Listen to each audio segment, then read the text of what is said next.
My wife abandoned me, paralyzed, and took my 3 kids for 4 years. But I built $1 million business with my new girlfriend from nothing. Now she came back begging, but my children chose to stay with me and left their mother with nothing. I'm 42 years old. I run an event planning company with my partner and girlfriend Allison, and about 6 months ago, I won full custody of my 3 kids after 4 years without seeing them. I know it sounds like one of those stories where everything ends well, but the truth is I had to go through literal hell to get here. And when I say hell, I'm not exaggerating even a little bit. I guess I should start at the beginning. When I was still a construction supervisor in Illinois and thought I had a pretty normal life. You know, wife, 3 kids, mortgage, weekends taking my son Lucas to his soccer games while Mia drew in her notebook and Natalie complained about having to watch her younger siblings. A completely ordinary life until one day in September, like 5 years ago, I fell from scaffolding and basically everything went to shit.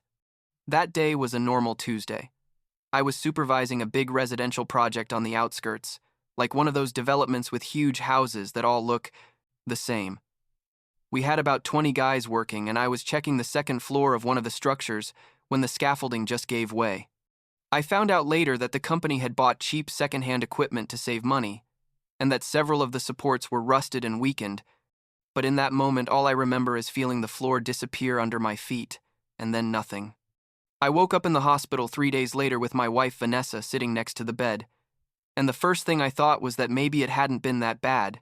You know? I was alive, I could see and think. Vanessa was there. But then I tried to move my legs, and basically nothing happened.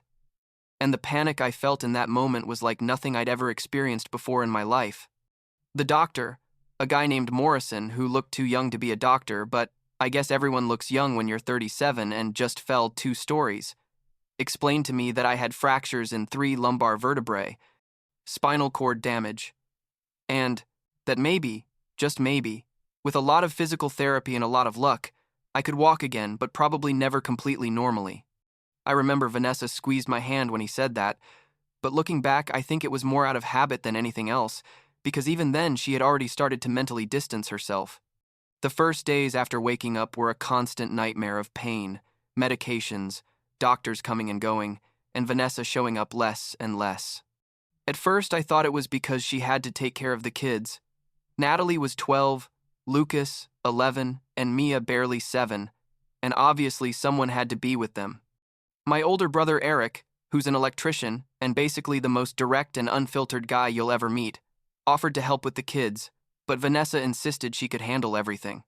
I spent 2 months in the hospital and then was transferred to a rehab facility where they basically torture you every day, calling it physical therapy. Vanessa came to visit me, less and less frequently. Like at first it was every day, then every other day, then just weekends, and her visits got shorter and shorter. I was so focused on trying to move my toes and on the constant pain that I didn't really process what was happening. Until one day, I think it was a Wednesday in November, she arrived at 3 in the afternoon with a brown folder and an expression on her face I'd never seen before. She sat in the horrible plastic chair next to my bed, put the folder on my bedside table, and said, "I need you to sign these papers." I thought they were insurance stuff or something related to the fall, because my lawyer Benjamin had already told me we had a solid case against the construction company for negligence. But when I opened the folder, I saw the words petition for divorce, and I literally felt like I'd been hit in the chest with a hammer. I couldn't speak. I literally just stood there staring at the papers, trying to make the letters make sense. And Vanessa, she started talking really fast, saying this wasn't what she had signed up for, that she couldn't spend the rest of her life taking care of an invalid, that the kids needed stability and she needed to move on with her life. I remember asking her, "Is there someone else?" And she went quiet for like 10 seconds that felt like forever, and then said, "That doesn't matter. What matters is that this isn't working." Later, I found out from Eric that she'd been seeing Jordan, a 8-year-old personal trainer from the gym where she supposedly went to do yoga, and that she'd basically started the relationship like 2 weeks after my accident. 2 weeks. The first doctors telling me I might never walk again. Hadn't even finished when she was already screwing a guy who could be her younger son. I didn't sign the papers that day, obviously, but she came back with a lawyer, and they basically explained that I could fight it, but the outcome would be the same, and that if I fought it would be more expensive and longer, and the kids would suffer more. The kids. Every time she came to visit, I asked her about them, and she told me they were fine, that they sent their regards, that they'd come see me soon. But she never brought them. Eric tried to bring them a couple times, but Vanessa made up excuses, that they were sick or had too much homework, or that she didn't want them to see me like this, in this condition. In the end, I signed the papers in December because my therapist told me the stress was affecting my recovery, and because part of me still believed Vanessa was a good mother and would let me see the kids regularly. How stupid I was. Right? In January, Vanessa moved out of state, took all 3 kids, and went to live with Jordan in an apartment in Missouri, like 6 hours away. The divorce agreement said, I had the right to visits every other weekend and 1 month in summer, but basically from the moment she moved, she started making excuses, that the kids had plans, that they were sick, that she couldn't drive 6 hours, that I should go visit them there, but she didn't have space in the apartment. I tried to call them, but Vanessa had changed their numbers. I tried to send letters, but they never responded. And when I asked Benjamin to intervene legally, she convinced a judge that I wasn't in any condition to take care of children because I was still in physical therapy and taking pain medication. I basically lost all contact with my kids for 4 complete years, and during that time, honestly, there were moments when I thought it would have been better if I hadn't survived the fall. I moved in with Eric because obviously I couldn't afford my own house while not working, and he basically saved my life, although his method was more tough love than compassion. Like, the first day at his house, he told me, "Look, brother, you can stay here as long as you need, but I'm not going to let you become one of those guys who stays on the couch feeling sorry for themselves. So you're going to do your therapy, and you're going to find something productive to do, or you're going to go crazy." And he was right. I spent the next months going to physical therapy 5 days a week, and it hurts like you can't imagine. Each session was like being in a torture movie, but eventually, I started being able to stand with a walker, then with a cane, and then without anything, although I still limp a little and can't carry heavy things. Benjamin kept working on the lawsuit against the construction company and told me we had a very strong case, but that these things take time, and meanwhile I was basically living off my savings, which were running out very quickly. One day Eric was working at a wedding venue, installing I don't know what electrical stuff, and he asked me to go with him because he needed help loading tools into the truck. And that's where I met Allison. She was the owner of the catering business that worked at that place. She was like 35, also divorced, no kids, and was one of those people who have an energy that makes you feel lighter just by being around them. We talked that day about nothing important, like she asked what I did and I told her my situation very briefly, and she told me she had started her business after her divorce because her ex-husband had been controlling and wouldn't let her work. We exchanged numbers and started talking often, not romantically at first, but more like friends who had gone through similar shit. About 3 months after meeting her, Allison proposed we start an event planning business together. She would handle the food, and I could use my construction experience to manage the setup and logistics part. I thought she was crazy because I basically had no money to invest, but she said we didn't need much at first, that we could start small and grow from there. And that's what we did. We started doing small events, like birthdays and baby showers, working from her house, and little by little, we got more clients. I discovered it was really good at the planning and design part, like I could visualize how to set up a space efficiently and attractively. And Allison was incredible with people and food. We made a good team from the beginning. 2 years after starting the business, Benjamin finally called me to tell me we'd won the lawsuit against the construction company. The jury determined they'd been negligent with equipment maintenance and awarded me compensation of $1.2 million after taxes and lawyer fees. It didn't make me a millionaire, but it was enough to completely change my life. The first thing I did was pay off all my debts and give money back to Eric for all the time he let me live with him basically free. Then I invested a large part in the business with Allison. We bought a small location, hired 2 employees, and started taking bigger events. I also bought a 3-bedroom house thinking that someday, somehow, I was going to get my kids back. During those 4 years, I tried everything to contact my kids. I sent letters, birthday gifts, messages, through their maternal grandparents, who basically ignored me, asked for legal help, but Vanessa always found a way to block me. I wrote them letters every month, telling them about my life, about the business, about how much I missed them and how much I wanted to see them, and I saved them all because I had no address to send them to.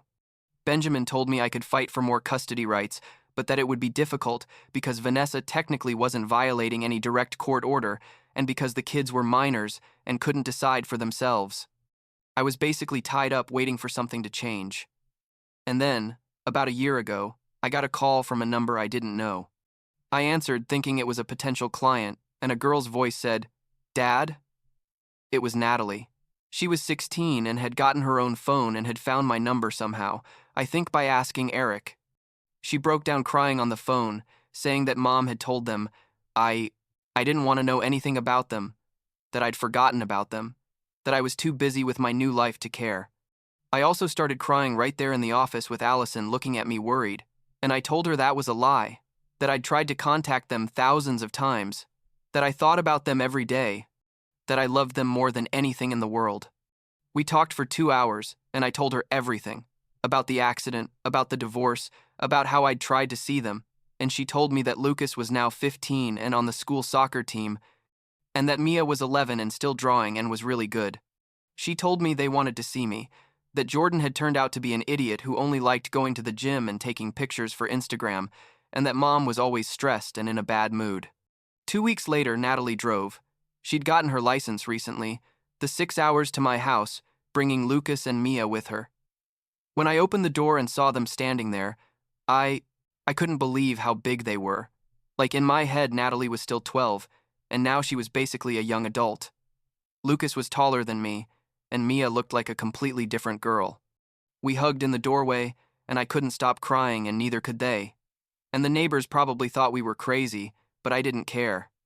I brought them in, and we spent the whole weekend talking, catching up, and I showed them all the letters I'd written them and all the gifts I'd saved for them. Natalie read some of the letters out loud, and we all cried again because they realized I had never abandoned them, that everything Vanessa had told them was a lie. I told them about the accident with all the details. I showed them the scars and explained why I limp a little, and Lucas asked me if it still hurt, and I told him, sometimes yes, but not as much as not having seen them for 4 years hurt. I introduced them to Allison, and the kids really liked her, especially Mia, who loved that Allison taught her how to make decorated cookies. I showed them the business, and they were impressed that I'd been able to build something like that after everything that had happened. Natalie told me she'd thought about me a lot during those years and always felt something didn't add up with the story Mom told them, and that's why she looked for my number when she had the chance. They also told me things with Jordan hadn't worked out like Vanessa expected. Apparently the guy was super self-centered and controlling, like he spent all his time at the gym or taking pictures for social media and basically ignored the kids. Vanessa had quit her job when she moved in with him because Jordan said his trainer salary was enough, but it turned out that wasn't true and they were always short on money. The kids told me many times there wasn't enough food in the house and that Natalie had started working part-time at a coffee shop to help with expenses. When I heard that, I felt a mixture of fury and sadness because my kids had been going through hardships while I had money and would have given anything to help them. About 3 months after that first visit, Vanessa showed up at the business office without notice.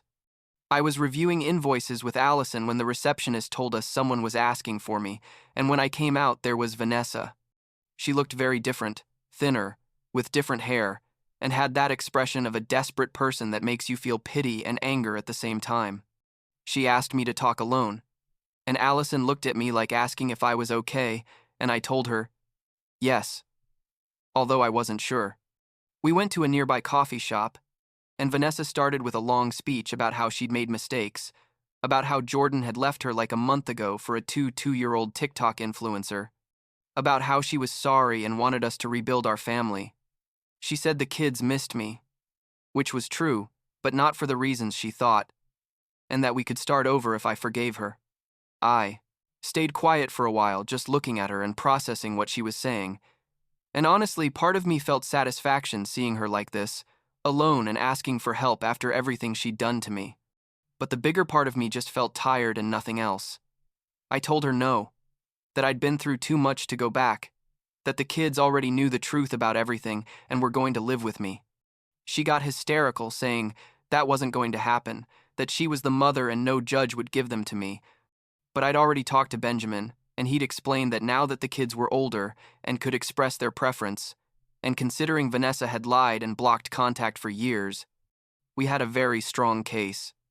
I also told her I was with Allison and it was the best relationship I'd ever had, that she supported me and made me happy in a way Vanessa never had even before the accident, if I'm honest. Vanessa started crying, saying she was sorry, that she'd been selfish, that she was afraid of being the wife of a disabled person. And I told her I understood that the fear was valid, but that the way she handled it wasn't. That she could have divorced me and still been a decent mother who let me see our kids. But instead, she took away the only thing that mattered to me in the world. She left crying, and I didn't see her again for months. Benjamin filed the petition for full custody, and basically Vanessa didn't even fight it. I guess she knew there was no point or didn't have money for a good lawyer, or maybe she really knew she'd screwed everything up so badly there was no way to fix it. The kids moved in with me 6 months ago. Natalie is finishing high school and applying to universities. Lucas plays on his new school's soccer team and is pretty good, and Mia has her own room full of her drawings, which are amazing. Like she's won some school competitions and everything. I used part of the settlement money to buy a bigger house with enough space for everyone and to expand the business with Allison, who's now officially my girlfriend, although the kids already knew because we're pretty obvious. Vanessa came back to Illinois like 3 months ago and is working in retail. The kids see her every other weekend, which is ironic because it's exactly what I was asking for during those 4 years. But they go because, according to Natalie, they feel sorry for her more than anything. I honestly don't feel anything toward her. Not hate or pity or anything. It's like she's a stranger I met in another life. Sometimes I worry this feeling of being okay is temporary. Like something's going to go wrong because good things never last. But Allison tells me to stop thinking like that and enjoy the present. The business is going really well. We already have 5 employees and we're booked up to 6 months ahead, and the kids seem happy, or at least happier than they were before. The other day, Mia showed me a drawing she made of our family, and it was the 4 kids plus Allison and me, all smiling in the living room. She asked me if I liked it, and I told her it was perfect, and she said, "It's because now we really are a real family, Dad." And I guess she's right. It's not the family I thought I'd have when I married Vanessa like 20 years ago. But it's better in many ways because it's built on honesty and real support instead of appearances and obligation. I still limp a little, and I'll probably always limp. I still have nightmares sometimes about the fall, and I still get sad when I think about the 4 years I lost with my kids. But I also have a life I built from scratch, after everything literally collapsed. And that has to count for something, right?